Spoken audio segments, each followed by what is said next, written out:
nih. Nah, dalam dunia pelayanan kesehatan, komunikasi menjadi fondasi utama dalam membangun hubungan antara tenaga kesehatan dengan pasien serta keluarganya. Komunikasi yang efektif membantu dalam proses diagnosis, pengambilan keputusan, dan pemberian asuhan keperawatan maupun pengobatan.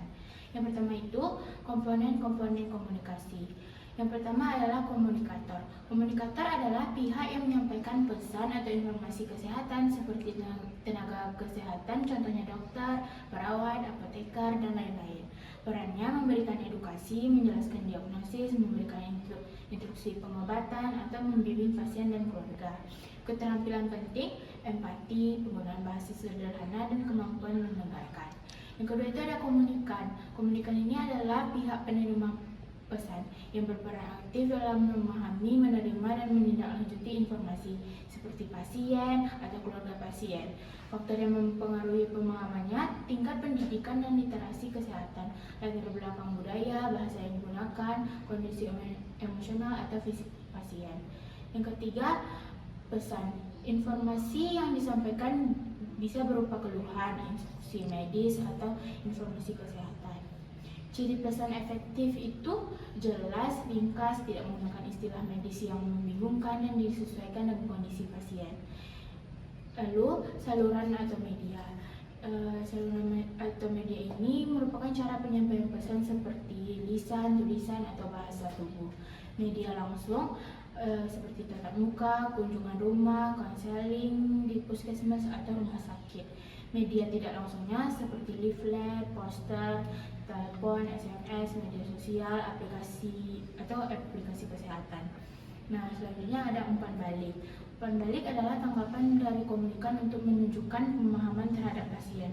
Contohnya pertanyaan, ekspresi wajah, pernyataan setuju atau tidak, atau tindakan yang diambil pasien setelah edukasi. Tujuannya untuk memastikan bahwa pesan dipahami dengan benar, menghindari miskomunikasi. Selanjutnya, konteks komunikasi. Konteks komunikasi adalah situasi atau lingkungan tempat komunikasi terjadi.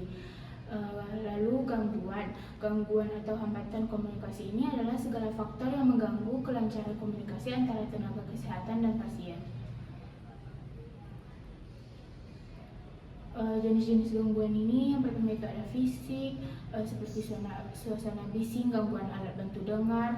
Yang kedua itu ada psikologis, cemas dan takut. Yang ketiga itu ada bahasa dan semantik, itu adalah istilah medis yang tidak dimengerti pasien. Yang keempat ada budaya ini seperti perbedaan nilai atau kepercayaan. Nah, materi yang kedua itu ada jenis-jenis komunikasi. Yang pertama itu verbal. Verbal ini menggunakan kata-kata secara lisan atau tulisan. Yang kedua itu ada non-verbal, menggunakan ekspresi wajah, intonasi, bahasa tubuh, dan kontak mata. Yang ketiga ada intrapersonal. Ini merupakan komunikasi yang terjadi dalam diri sendiri. Yang keempat itu ada interpersonal, merupakan komunikasi antara dua orang atau lebih yang terjadi secara langsung.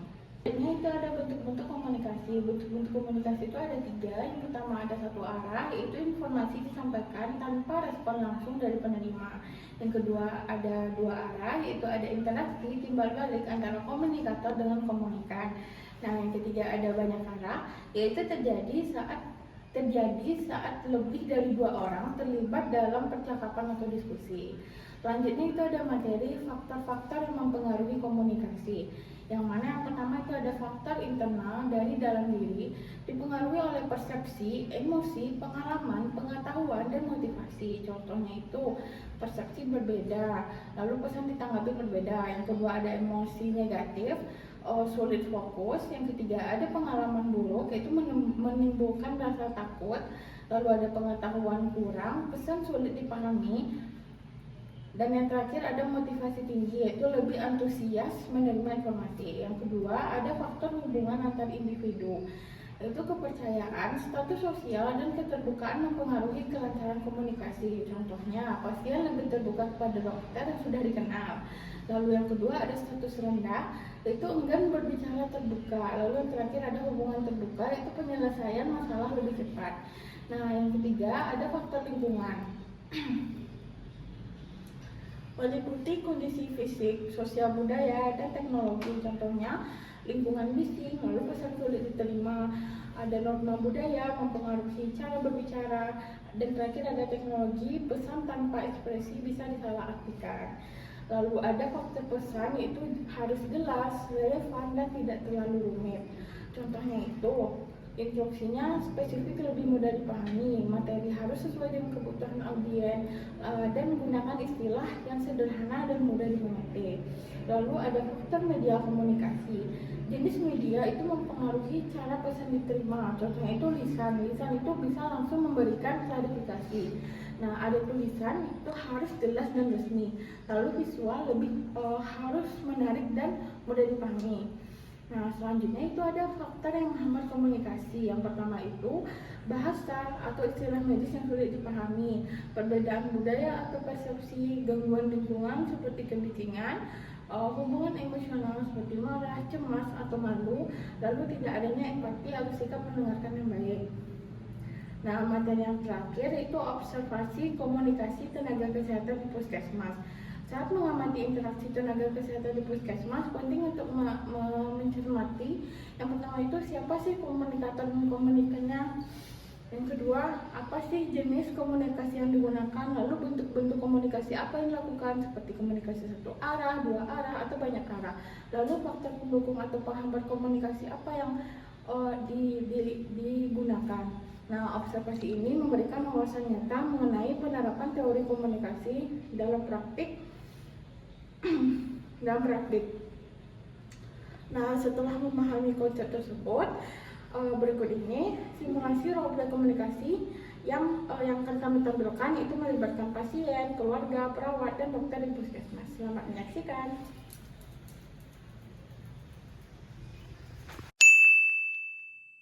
Kak, jangan tegang ya, nafas pelan-pelan aja, sebentar lagi kita dipanggil. Iya dek, tapi nafasnya udah sesak dan badan aku juga udah lemas dari kemarin. Bu Manda, selamat masuk ke ruang pemeriksaan. Ayo Kak, aku bantu jalan.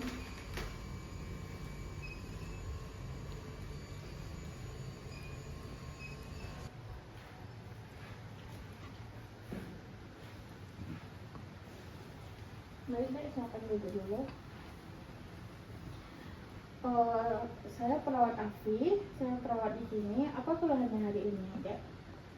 Saya sudah merasakan sesak nafas dari 2 hari yang lalu, nurse. Sepertinya asma saya kambuh. Baik, saya catat dulu. Ada riwayat alergi atau pernah dirawat karena asma sebelumnya? Tidak, nurse. Sebelumnya kakak saya ini dari kecil emang terkena asma, nurse. Terima kasih infonya ya, sangat membantu. Saya sampaikan ke dokter. Nah, ke dokter supaya penanganannya sesuai. Nah, dari rekam medis adik tadi, saturasinya 94%, tekanan darahnya normal. Tapi kita akan konsultasi lebih lanjut dengan dokter ya. Nah, adik silahkan tidur dulu.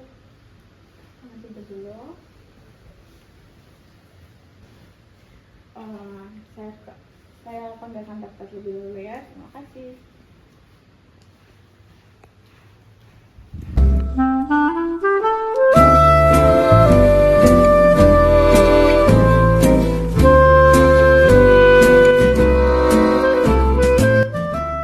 Selamat pagi Manda, saya Dr. Gendis.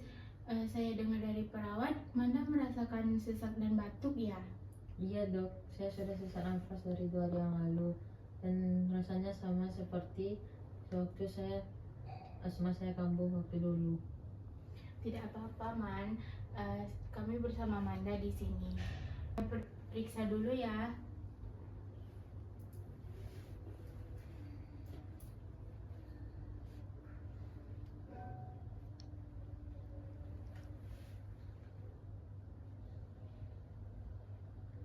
Tarik nafasnya, buang. Tarik nafasnya lagi, buang.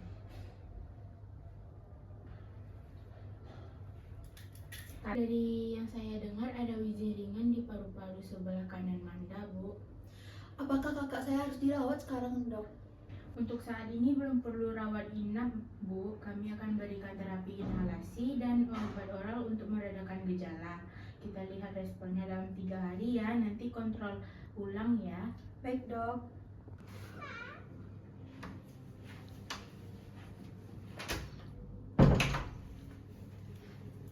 Untuk terapi inhalasi ini akan dijelaskan lebih lanjut oleh Nurse Afi ya. Saya keluar dulu ya, Amanda. Iya dok. Manda, ini alat inhaler yang akan digunakan ya. Caranya begini, ditekan saat menghirup dan tahan nafas sekitar 5-10 detik. Saya akan pandu lagi nanti di ruang edukasi ya. Ini ya, Bu. Terima kasih kepada dokter dan perawat. Terima kasih atas penjelasannya. Untuk sekarang ini saya lebih tenang. Saya akan berusaha untuk menenangkan kakak saya. Sama-sama Bu Zahwa. Komunikasi antara pasien, keluarga, dan tenaga medis itu sangat penting. Kami juga senang Ibu Zahwa terbuka dalam menyampaikan gejala. Terima kasih ya dok. Ya, Amanda kok kooperatif sekali, itu membuat kami dalam memberikan perawatan yang tepat. Terima kasih semuanya. Saya sekarang sudah jauh lebih tenang. Sebelumnya saya khawatir kalau saya dirawat di rumah sakit. Yang penting kita saling terbuka dan saling percaya ya, Man. Jangan ragu untuk kembali kalau ada keluhan. Iya dok. Dalam interaksi ini terlihat bahwa komunikasi berjalan dua arah, melibatkan komunikasi verbal dan nonverbal, serta dipengaruhi oleh sikap empati, lingkungan yang nyaman, dan penjelasan yang mudah dipahami. Roleplay ini menggambarkan praktik komunikasi efektif antara pasien, keluarga pasien, perawat, dan dokter. Dalam situasi nyata, pelayanan kesehatan di puskesmas. Komunikasi yang terjadi mencerminkan prinsip komunikasi terpetik yang berpusat pada pasien dan didukung oleh interaksi antar profesi yang kooperatif. Yang pertama, komponen komunikasi. Dalam komunikasi yang terjadi, semua komponen komunikasi terpenuhi, seperti komunikator yaitu perawat Afi dan dokter Gendi sebagai tenaga kesehatan, komunikan yaitu Bu Manda sebagai pasien dan Zahwa sebagai keluarga. Pesannya, informasi mengenai keluhan, riwayat penyakit, hasil pemeriksaan, serta edukasi penggunaan inhaler. Medianya, komunikasi langsung tatap muka dengan unsur verbal dan nonverbal. Umpan baliknya terlihat dari respon verbal dan ekspresi nonverbal pasien dan keluarga. Yang kedua, jenis komunikasi yaitu verbal, percakapan langsung antara pasien, keluarga, dan tenaga kesehatan. Nonverbal yaitu kontak mata, ekspresi wajah, sentuhan empati. Contohnya, dokter menyentuh lengan pasien, nada suara yang menenangkan. Telepatiknya digunakan oleh perawat dan dokter untuk menciptakan hubungan yang mendukung proses penyembuhan pasien. Yang ketiga, bentuk komunikasi. Yang pertama yaitu komunikasi interpersonal, terjadi antara dua individu seperti antara perawat dan pasien. Komunikasi kelompok kecil yaitu saat perawat, dokter, pasien, dan keluarga berdiskusi bersama. Selanjutnya, komunikasi profesional, yaitu kolaborasi antara perawat dan dokter dalam pengembalian keputusan dan edukasi pasien. Yang keempat, faktor yang mempengaruhi komunikasi. Yang pertama, faktor internal, yaitu empati dan sikap profesional tenaga kesehatan, keterbukaan pasien dan keluarga untuk menjelaskan keluhan, kondisi psikologis pasien yang sedang cemas tetapi mendapat dukungan dari keluarga. Faktor eksternalnya, lingkungan puskesmas yang mendukung, tenang dan tidak bising, adanya waktu yang cukup untuk edukasi dan pemeriksaan, kejelasan bahasa yang digunakan oleh tenaga kesehatan untuk menghindari istilah medis yang membingungkan. Faktor penghambat komunikasi yang berasal diatasi dalam roleplay ada 3. Yang pertama, kecemasan pasien, diatasi melalui pendekatan empatik dan penjelasan yang menyenangkan. Yang kedua, perbedaan pengetahuan medis, diatasi melalui penyampaian informasi dengan bahasa yang mudah dipahami. Potensi miskomunikasi antar profesi diminimalisir dengan koordinasi yang baik antara perawat dan dokter. Penutupnya, roleplay ini menunjukkan bahwa komunikasi efektif membutuhkan keterlibatan aktif semua pihak serta memperhatikan aspek verbal, nonverbal, dan emosional. Dengan menerapkan komunikasi yang terbuka, empatik, dan kolaboratif, pelayanan kesehatan menjadi lebih manusiawi, meningkatkan kenyamanan pasien, serta mempercepat proses penyembuhan.